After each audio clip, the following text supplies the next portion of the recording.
a classic Western that often gets overshadowed by its flashier counterparts. We're talking about the 1967 masterpiece, Hombre, starring the iconic Paul Newman. Now, Hombre isn't your typical shoot-'em-up Western. It's a psychological drama, a character study, and a tense exploration of prejudice and survival in the harsh Arizona desert. And for years, it's fascinating by quiet power and its unflinching look at human nature. So grab your canteen, adjust your hat, and let's ride into cinematic history. Fact number 1: the literary roots. Most people associate Elmore Leonard with his later, more crime-focused novels and the movies they inspired, like Get Shorty or Jackie Brown. But before he became the undisputed king of cool, conversational crime fiction, Leonard cut his teeth writing westerns. And Hombre, published in 1961, is one of his finest. Leonard had a knack for creating complex characters and situations, eschewing the black-and-white morality often found in traditional westerns. His protagonists were rarely purely heroic, and his antagonists often had shades of humanity. This nuanced approach is perfectly captured in Hombre, a story that delves into the uncomfortable truths of prejudice and the blurred lines between civilization and savagery. Leonard's writing style, with its sharp dialogue and lean prose, was perfectly suited for the screen, and the film does a remarkable job of translating his vision. It's a testament to his versatility as a writer that he could craft such compelling narratives in vastly different genres. Fact number 2: Paul Newman's personal connection. Newman was drawn to Hombre because he saw something deeply resonant in the character of John Russell. He often gravitated towards anti-heroes, characters who were morally ambiguous but undeniably compelling. Russell, an Apache-raised white, caught between two worlds, embodied this perfectly. Newman understood the quiet strength and simmering anger of a man who has been rejected by society, despite his inherent decency. He saw Russell as a man of integrity, forced to operate outside the conventional rules, a theme Newman explored in many of his roles. It's said that Newman personally pushed for the film to be made, recognizing the power of Leonard's story and the potential for a truly impactful performance. He saw an opportunity to portray a complex character, one that challenged the audience's perceptions of heroism and identity. His commitment to the role went beyond just showing up. He deeply immersed himself in understanding Russell's internal conflict, making the character feel incredibly authentic and relatable. This personal connection undoubtedly elevated the film, imbuing Russell with a depth that might have been lost with another actor. Fact number 3: Martin Ritt's directorial vision. Martin Ritt directed Newman in several acclaimed films, including The Long Hot Summer and HUD, both of which earned Newman Oscar nominations. This long-standing professional relationship meant there was a deep level of trust and understanding between them. Ritt knew how to get the best out of Newman, and Newman trusted Ritt's vision. Ritt's approach to Hombre was to focus on the psychological realism of the story.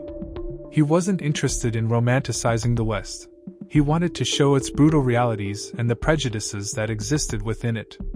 His direction is sparse and deliberate, allowing the performances to carry the emotional weight of the narrative. He understood that the power of Hombre lay in its quiet intensity and the unspoken tensions between the characters. He meticulously crafted each scene, ensuring that every glance, every line of dialogue, contributed to the overall atmosphere of unease and simmering conflict. This shared artistic sensibility between Ritt and Newman was crucial in bringing the authentic and raw portrayal of the characters to life, making Hombre a truly memorable film. Fact number 4: The uncomfortable truth of prejudice. While many westerns of the era either ignored or glorified the treatment of Native Americans, Hombre tackles the issue head-on. John Russell is constantly reminded of his Apache heritage, often in derogatory ways, despite his efforts to live a peaceful life. The film doesn't shy away from showing the casual racism and systemic discrimination he faces, even from those he is forced to protect. This was a bold move for a mainstream Hollywood film in the late 1960s. Hombre serves as a powerful metaphor for the struggles faced by marginalized communities, challenging audiences to confront their own biases. It highlights how fear and ignorance can lead to prejudice, even when faced with evidence of a person's true character. The film illustrates that prejudice isn't just about outright hostility. It's also about the subtle ways people are excluded, judged, and denied their full humanity. It's a stark reminder that the civilized world often harbored its own brand of savagery. Fact number 5. The ensemble cast's impact. The film boasts a remarkable ensemble of character actors, each bringing a unique dimension to their roles. Richard Boone as the menacing bandit leader, Grimes, delivers a chilling performance that perfectly balances ruthlessness with a strange, almost warped sense of honor. Diane Cilento as Jessie, the pragmatic and resilient woman, offers a strong female presence that defies typical Western tropes. Frederick March as the conniving Dr. Favor and Barbara Rush as his arrogant wife, Audra, embody the entitled and prejudiced aspects of society that Russell constantly battles. Each character is flawed, complex, and contributes to the film's moral ambiguity. There are no clear heroes or villains, just people trying to survive in a desperate situation, often revealing their true selves under pressure. The interactions between these diverse personalities are what drive the narrative, creating a palpable tension that keeps the audience on edge. This rich tapestry of characters ensures that the film is not just about Russell but about the intricate dynamics of a group forced to confront their biases and vulnerabilities. Fact number 6. A limited production budget. In an era of increasingly extravagant Hollywood productions, Hombre managed to achieve its epic scope and intense drama without breaking the bank. This forced the filmmakers to be resourceful and creative, often relying on the strength of the script and the performances rather than elaborate special effects. The limited budget meant that every dollar had to count, leading to smart decisions in location scouting and production design. The sparse, unforgiving landscapes of the Arizona desert became a character in itself, enhancing the feeling of isolation and desperation. This focus on practical filmmaking and authentic locations helped ground the story in reality, making the stakes feel even higher. It's a testament to the skill of Ritt and his crew that they were able to create such a visually striking and emotionally resonant film with fewer resources, proving that good storytelling often trumps sheer expenditure. Fact number 7. Filmed in the authentic Arizona desert. Hombre was primarily filmed on location in the vast, arid expanse of the Arizona desert, near old Tucson studios. This wasn't just a picturesque backdrop. The desert itself becomes a palpable presence in the film, an unforgiving character that tests the limits of the protagonists. The harsh sun, the barren terrain, and the constant threat of thirst and exposure add an extra layer of tension and realism to the story. The decision to film on location immersed the cast and crew in the same challenging environment that their characters faced, undoubtedly influencing their performances. The authenticity of the landscapes contributes significantly to the film's gritty, naturalistic feel, making the audience truly feel the isolation and danger. It allowed the filmmakers to capture the raw beauty and the inherent cruelty of the desert, emphasizing the stark contrast between the civilized world and the wild, untamed frontier. Fact number 8. Paul Newman's method acting approach. Newman took his preparation for the role of John Russell very seriously. He immersed himself in understanding the culture and the plight of Native Americans, particularly those who were displaced or forced to assimilate. He spent time researching their history and traditions, trying to grasp the internal conflict of a man caught between two worlds. This wasn't just about reading books, it was about internalizing the character's emotional landscape. Newman's quiet intensity and the subtle nuances of his performance are a direct result of this deep dive. He understood that Russell's strength came from his ability to observe and adapt, to remain stoic in the face of adversity, and to carry the weight of his past. His nuanced portrayal made Russell a believable and deeply empathetic figure, even in his moments of cold detachment. He meticulously crafted every aspect of Russell's demeanor, from his terse dialogue to his watchful gaze, making the character an unforgettable presence on screen. Fact number 9. The power of silence. John Russell is a man of few words.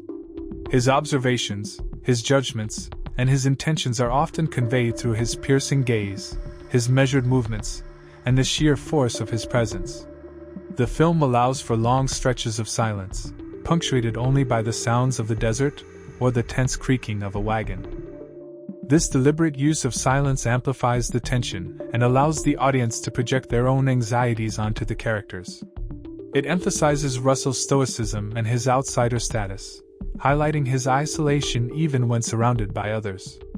In a genre often filled with boisterous dialogue and grand pronouncements, Hombre's quiet intensity stands out, making the moments of spoken word even more impactful. The silences also serve to underscore the vastness and emptiness of the desert, mirroring the emotional isolation many of the characters experience. Fact number 10, a reflection of the times. Released in 1967, Hombre arrived at a time of significant social upheaval in America. The civil rights movement was gaining momentum, and issues of racial inequality and prejudice were at the forefront of national discourse. The film's unflinching portrayal of prejudice against Native Americans resonated deeply with contemporary audiences, reflecting broader anxieties about identity, injustice, and the treatment of minorities. The theme of an outsider, mistrusted and misunderstood, yet ultimately proving to be the most capable and honorable, spoke to a generation grappling with questions of authority and societal norms. Hombre became a powerful allegorical tale, using the Western genre to explore themes that were incredibly relevant to a changing nation, making it a timeless piece of social commentary rather than just a historical drama. It encouraged viewers to reflect on their own biases and the societal structures that perpetuate discrimination, solidifying its place as a significant cultural artifact. Fact number 11, the enigmatic character of Jessie. Jessie is a survivor. She's pragmatic, resourceful, and possesses a cynical wit that often cuts through the hypocrisy of the other characters. She's not afraid to speak her mind, even when it's unpopular, and she's one of the few characters who treats Russell with a degree of respect, albeit a grudging one at first. Cilento brings a hardened vulnerability to Jessie, making her a relatable and memorable figure. She's seen enough of the world to be weary, but she still retains a spark of humanity. Her relationship with Russell is one of mutual respect born out of shared adversity, not romantic interest, which further distinguishes Hombre from many other westerns. She embodies a practical strength, a woman who understands the harsh realities of her world and is determined to navigate them on her own terms, making her a refreshingly modern female character for the era. Fact number 12, the ambiguity of the ending. Russell's ultimate sacrifice to protect the others is a poignant and tragic culmination of his journey. However, the film doesn't offer a tidy, happy ending. It leaves the audience with a sense of loss and the uncomfortable truth that even heroism can't always change fundamental human nature or erase prejudice. The survivors are left with the profound impact of Russell's actions, but the world around them remains largely unchanged in its biases. This ambiguity is a hallmark of Ritt and Leonard's approach to storytelling. They weren't interested in feel-good narratives. They wanted to portray the complex and often brutal realities of life. The ending reinforces the idea that true heroism often comes at a great cost and that not all sacrifices lead to a clear victory. It prompts reflection on what true justice means in a world riddled with injustice, making the film's conclusion particularly powerful and thought-provoking. Fact number 13, the score's understated power. The score, composed by David Rose, is not the grand, sweeping orchestral score often associated with westerns. Instead, it's understated, melancholic, and subtly builds tension. It uses sparse instrumentation, often featuring a lone guitar or mournful strings, to evoke the vastness of the desert and the internal struggles of the characters. The music never overwhelms the visuals or the performances.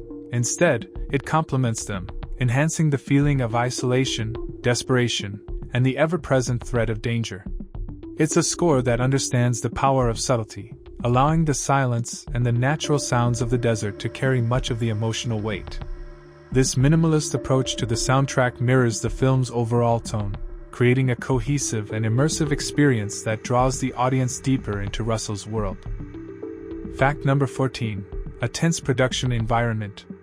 The extreme heat, the unforgiving terrain, and the constant exposure to the elements made for a physically demanding shoot. Long days under the scorching sun, dust storms, and the general discomfort of working in such a remote location undoubtedly contributed to the palpable tension seen on screen. This difficult environment likely fostered a strong camaraderie among the cast and crew, but it also pushed them to their limits, adding an authentic layer of grit and realism to their performances. The struggles they faced behind the scenes translated into the believable portrayal of characters enduring hardship, making the survival story even more compelling. It was a true test of endurance, both for the fictional characters and the real people bringing them to life. Fact number 15. A critical success, not a box office giant. Upon its initial release, Hombre received strong critical reviews, with many praising Newman's performance and Ritt's direction. However, it didn't generate the same kind of massive box office returns as some of Newman's other big hits from the era.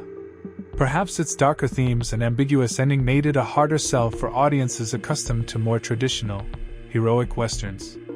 Nevertheless, its critical acclaim and enduring power have ensured its legacy, allowing it to grow in stature over the years and find its rightful place as a highly respected film. It's a testament to its artistic merit that it has garnered a dedicated following and continues to resonate with new generations of viewers, proving that quality often endures beyond initial commercial success. Fact number 16. The opening scene's significance. The opening sequence, depicting John Russell's arrival in town to sell his ancestral home and the immediate tension with the locals, is masterfully crafted. Without a single line of dialogue, the audience is introduced to his outsider status, the prejudice he faces, and his quiet resilience. The wary glances, the uncomfortable silence, and Russell's stoic demeanor convey a world of unspoken animosity. This visual storytelling immediately establishes the central conflict of the film, Russell's struggle for acceptance in a society that judges him solely on his heritage. It's a powerful and efficient way to set the stage, drawing the viewer into the narrative and highlighting the deep-seated societal issues that will drive the plot. It demonstrates Ritt's confidence in visual storytelling, allowing the atmosphere and performances to speak volumes before any words are exchanged. Fact number 17. The costume design's authenticity. The costume designer, Donald Brooks, opted for authenticity over Hollywood sheen. The clothing worn by the characters is dusty, worn, and practical, reflecting the harsh conditions of the Arizona desert and the everyday lives of people living on the frontier. Russell's simple, dark clothing further emphasizes his understated nature and his separation from the more outwardly civilized characters. This attention to detail helps to ground the film in a believable reality. The tattered dresses, the faded shirts, and the dusty hats all contribute to the feeling that these are real people, struggling for survival, not actors in pristine costumes. It reinforces the film's naturalistic approach, making the characters feel more genuine and their predicament more immediate. Fact number 18. The use of cinematography to reflect emotion. Howe, a legendary cinematographer, used the expansive desert landscapes to great effect, framing shots that emphasize the characters' isolation and vulnerability. He utilized natural light to create stark contrasts between light and shadow, mirroring the moral ambiguities within the story. His close-ups on Newman's intense gaze are particularly impactful, revealing the unspoken thoughts and emotions of John Russell. The cinematography is not just beautiful, it's a storytelling tool. It conveys the oppressive heat, the vast emptiness, and the psychological weight on the characters, making the landscape an integral part of their emotional journey. Howe's masterful use of composition and light adds a deep layer of visual poetry to the film, elevating it beyond a simple western and cementing its place as a visually stunning cinematic achievement. Fact number 19. A different kind of hero. Unlike the idealized, morally upright heroes of many westerns, John Russell is complex and often cynical. He's not driven by a sense of justice or a desire for glory. He's a man who wants to be left alone. He helps others not out of altruism, but because circumstances force his hand, and he has a strong, if begrudging, moral code. His actions are born out of practicality and a deep-seated understanding of survival. This unconventional heroism makes him incredibly compelling. He's a reluctant savior, a man who has been pushed to the fringes of society but possesses a strength and an integrity that the civilized, characters lack. He highlights the idea that true heroism often resides in unexpected places and in those who operate outside the accepted norms, challenging the audience's preconceived notions of what makes a hero. Fact number 20, the enduring message. Hombre is more than just a Western, it's a powerful and relevant commentary on human nature, prejudice, and the struggle for survival. Its themes of identity, belonging, and the clash between different cultures continue to resonate with audiences today, perhaps even more so than when it was first released. The film forces us to confront uncomfortable truths about ourselves and society, prompting reflection on how we treat those who are different. It's a reminder that true character is often revealed in moments of crisis, and that prejudice can be a far greater threat than any external enemy. Hombre is a film that stays with you long after the credits roll, a testament to its artistry, its powerful performances, and its unwavering commitment to telling a difficult but ultimately profound story. It's a cinematic experience that challenges, engages, and ultimately leaves an indelible mark on its audience, proving that some stories, like some truths, are timeless.